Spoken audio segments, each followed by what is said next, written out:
এখন আমরা যে টপিকটা নিয়ে আলোচনা করব সেটা হলো কি অসমান বা মিশ্র নগদ প্রবাহের বর্তমান নির্ণয় করব। এখন টাকাটা কখন হবে, কখন জমা দিব আমরা? শেষে, মানে টাকাটা প্রাপ্তি হবে কখন? শেষে। তো এখন যদি আমরা খেয়াল করি, একটা উদাহরণ দিয়েছে, উদাহরণ দিয়ে আমরা ফর্মুলা এবং তার লজিক দুটাই বুঝবো, ঠিক আছে?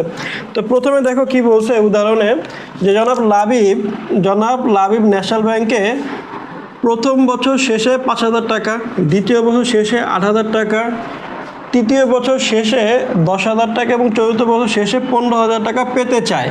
তার মানে পেতে চায় মানে ফিউচারে যেতেছে, ফিউচারের কথা বলতেছে।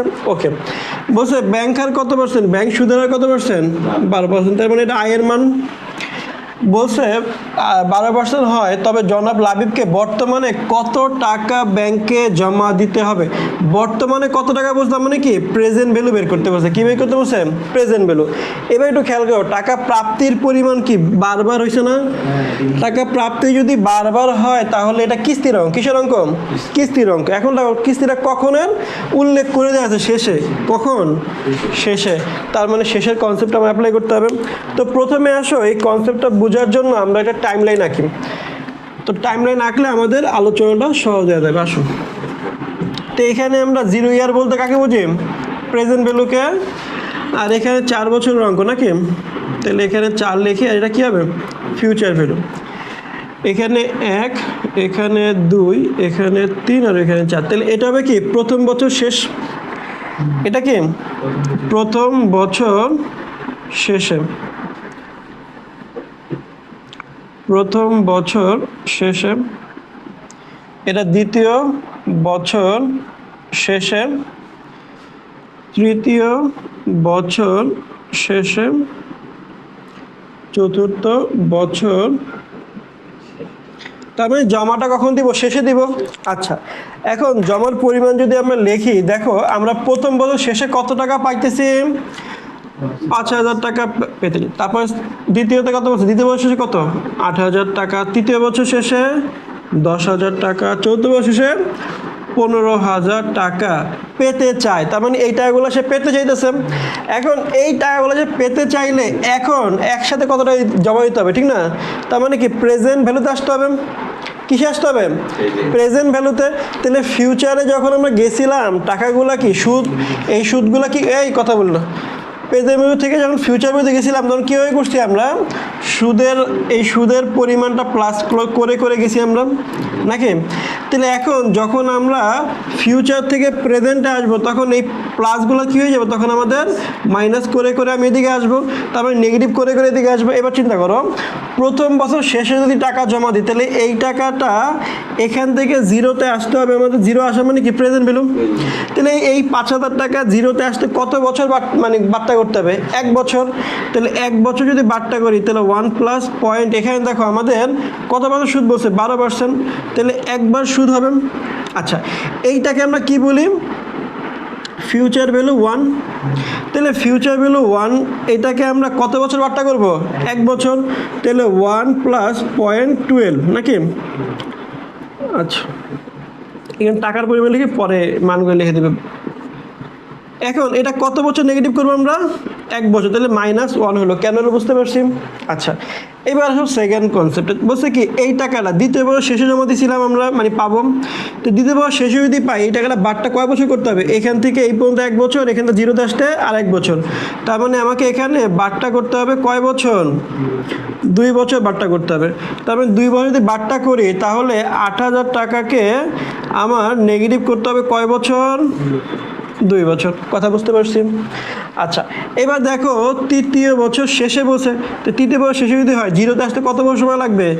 1 বছর, 2 বছর, 3 বছর। তবে বারটা কয় বছর? 3 বছর বারটা করতে হবে আমাকে।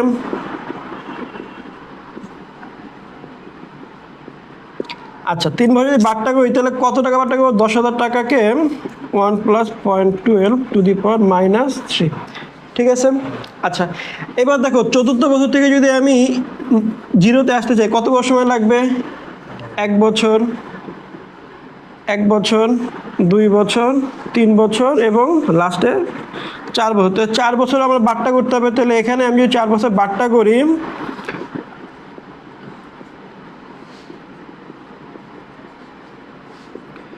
আচ্ছা, এইবার চিন্তা করো, আমরা এগুলো কিন্তু বারবার বলেছি যে এখানে -3 কেন হলো, 2 কেন হলো, 1 কেন হলো, এগুলো লজিকগুলো বলেছি। এখানে যেমন কি ছিল আমাদের একটাই ছিল, এই জন্য এখানে একটা লিখছি, এখানে করা ছিল 2টা। বেজ যেহেতু সেম বেজ লিখলাম, আর দুইটা সংখ্যা থাকার কারণে পাওয়ারে কি লিখছি 2 লিখছি। আর যেহেতু ফিউচার থেকে প্রেজেন্ট আসছে তাহলে কী করবো, নেগেটিভ করবো, এই জন্য মাইনাস করছি। বুঝতে পারছি? আচ্ছা, এইবার দেখো তাহলে এখানে কয়বার আছে আমাদের বেজমেন্ট 4বার। তাহলে এই বেজটা লিখলাম প্রথমে 4বার, তাহলে এখন মাইনাস কত হবে 4বার। আর টাকা কত জমা দিয়েছিলাম 15,000। তাহলে এটাকে বাট্টা করতে হলে আমরা কি 15,000 ইন্টু নেগেটিভ ফিগারে করবো। আচ্ছা, এটা আমাদের পাঠ্য বইয়ে, আমরা যে বই, যে স্যারের বই আমরা পড়ি না কেন, ইভেন আমার নিজের বইতেও আমরা এইভাবে লিখিনি, এটাকে আর একটু মডিফাই করে লিখছি। তো মডিফাইটা কীভাবে করছি একটু খেয়াল করো। যদি আমরা এই মানটাকে চিন্তা করি, এই মানটাকে, তাহলে আমরা কীভাবে লিখছি একটু খেয়াল করো। আমরা প্রেজেন্ট ভ্যালু অর্ডিনারি অ্যানুইটি বের করতেছি। তাহলে এখন এই 5,000 টাকা কখনকার ভ্যালু ছিল, 1 বছর শেষে, মানে ফিউচার ভ্যালু 1 ছিল। তাহলে এখানে কী লিখবো, ফিউচার ভ্যালু 1। এরপরে এই 1 ছিল কি আমাদের 1 টাকার, 1 টাকাকে আমি বুঝলাম সুদ আসল বের করি 1 টাকা, তাহলে আবার যে কোনো টাকাকে বাট্টা করতেও পারি, আবার চক্রবৃদ্ধি করতেও পারি, কোনো সমস্যা হয় না। এই জন্য অঙ্ক করার সুবিধার্থে আমরা 1কে কাউন্ট করছিলাম, না হলে কি আমাদের অঙ্কটা 5,000কে বারবার করতে হবে, 8,000কে বারবার চক্রবৃদ্ধি করে বাদ দিতে হবে, অথবা বাট্টা করে কমাইতে হবে। তো ওই কাজটাকে কমানোর জন্য 1 ইউজ করছি, ঠিক আছে। আর এখানে যে 0.12, এটা হলো কি আমাদের আয়ের মান।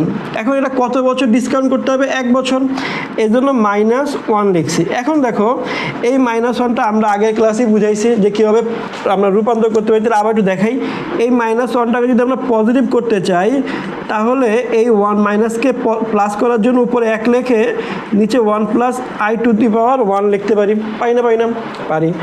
এইবার খেয়াল করো, এর সাথে প্রথম বছরের সাথে পরের বছর কী করবো, যোগফলের কাজ হবে। তাহলে এখানে আমরা কী করলাম, প্লাস চিহ্ন দিলাম। এবার এই মানটাকে যদি আমরা এখানে লিখি, তাহলে লিখতে পারি এভাবে, ফিউচার ভ্যালু 2 1 + i⁻2 লিখতে পারি না পারি। এখন এটাকে যদি চাই আমরা এই একইভাবে ফিউচার ভ্যালু 2, এটাকে যদি পজিটিভ করতে চাই, তাহলে উপরে 1 লিখে নিচে কী করতে হবে, 1 + i⁻2 লিখতে পারি না পারি। আচ্ছা, এর পরবর্তী বছর, তৃতীয় বছরে যে টাকাটা আছে, চাইলে এটাকেও আমরা কি করতে পারি, একইভাবে লিখতে পারি যে ফিউচার ভ্যালু 3 + i-3, এটাকে আমরা পজিটিভ করার জন্য এভাবে লিখতে পারি, ফিউচার ভ্যালু ইন্টু 1 / 1 + i⁻3 লিখতে পারি না পারি। এবার চতুর্থ বছরে একই কাজ করব আমরা। তো চতুর্থ বছরে এখানে কী করবো, প্লাস ফিউচার ভ্যালু 4 1 + i⁻4, এটাকে আমরা পজিটিভ আকারে লেখার জন্য ফিউচার ভ্যালু 4 1 + i, উপরে কি লিখতে পারি, 1 লিখতে পারি।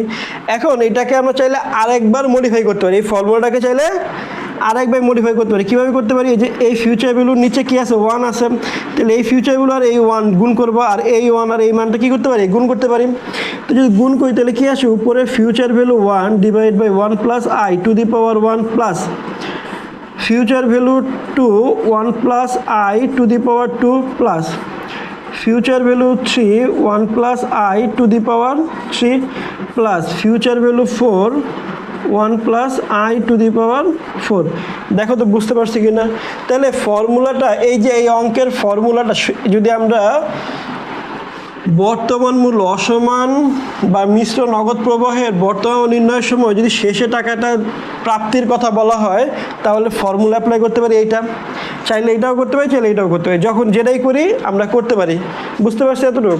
তাহলে এইটা হলো আমাদের ফর্মুলা। আমাদের যখন আমরা প্রশ্নে, পরীক্ষায় আমরা খাতায় লিখব, তখন এই ফর্মুলাটা অ্যাপ্লাই করলেই হবে, কারণ আমাদের পাঠ্য বইতে স্যাররা এই ফর্মুলাটা দেখে অভ্যস্ত। তো স্যাররা উপরে ফর্মুলাগুলো দেখেও না আর ওইভাবে চিন্তাও করে না। তো আলটিমেটলি পরীক্ষা হলে যদি ভালো নাম্বার পেতে চাই, স্যাররা এগুলি চিন্তা নাও করতে পারে, এজন্য আমরা কী করব, এই ফর্মুলাটা অ্যাপ্লাই করব। কিন্তু এই ফর্মুলা আসার পিছনে কাজ করছে কি, এখান থেকে এইটা হলো মেইন অরিজিন ফর্মুলা। এইটা আসলে অ্যাকচুয়াল লজিক্যাল বিষয়, এটাকে ভেঙে আরও এখানে মডিফাই করে এখানে নিয়ে আসা হয়েছে। কথা বুঝতে পারছি?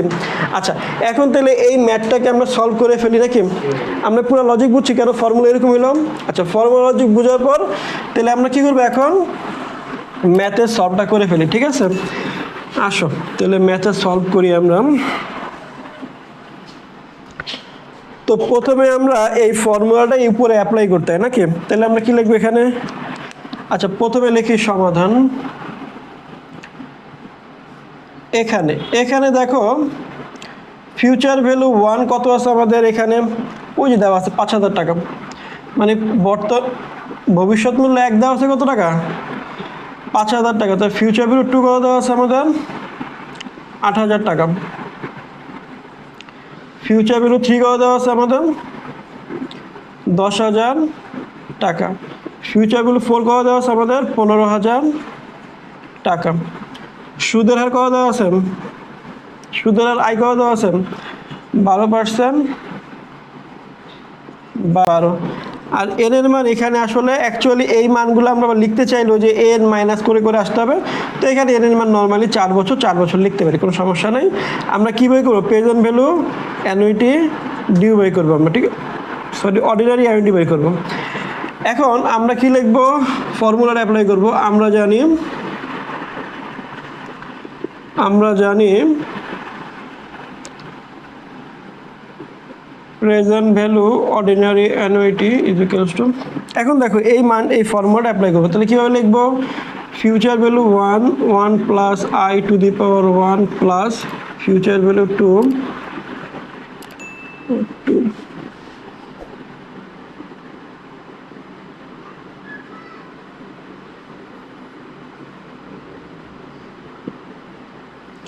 আচ্ছা, এইবার দেখো ফিউচার ভ্যালু 1 এর মান কত দেওয়া আছে এখানে আমাদের?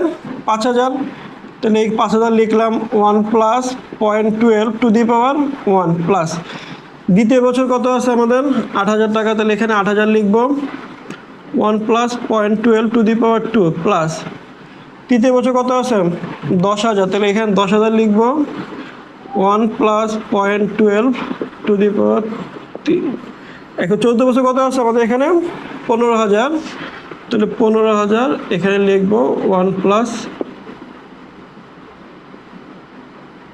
আচ্ছা, এইবার মান কত আসে বলো তো আমাকে? 4,464। তাহলে 5,000 টাকা যদি আমরা বাট্টা করি তাহলে এই টাকা পাই, ঠিক না? তারপরে বাট্টা করে মানে বর্তমান মূল্য নির্ণয় করছি আমরা এটার 6,378। তারপরে 7,118, 9,533। এখন যদি যোগ করি তাহলে কত আসে? 27,493। তাহলে আমরা কি বুঝতে পারলাম এই অঙ্কটা কীভাবে করতে হলো? তাহলে আমরা এই যে জনাব লাবিব যদি বর্তমানে সে ব্যাংকে 27,493 টাকা জমা করে, তাহলে সে আগামী 4 বছর এভাবে টাকাগুলো ব্যাংক থেকে উত্তোলন করতে পারে বা পাবেন, হাতে পাবেন। তাহলে এই লজিক, এই যে এই অঙ্কের এই যে কনসেপ্টটা, এই যে শেষের কনসেপ্টে ফর্মুলা কেন এরকম হয়, ম্যাথটা কীভাবে লিখতে হবে, সব বুঝতে পারছেন? কোনো সমস্যা আছে? সম্পূর্ণ ক্লিয়ার?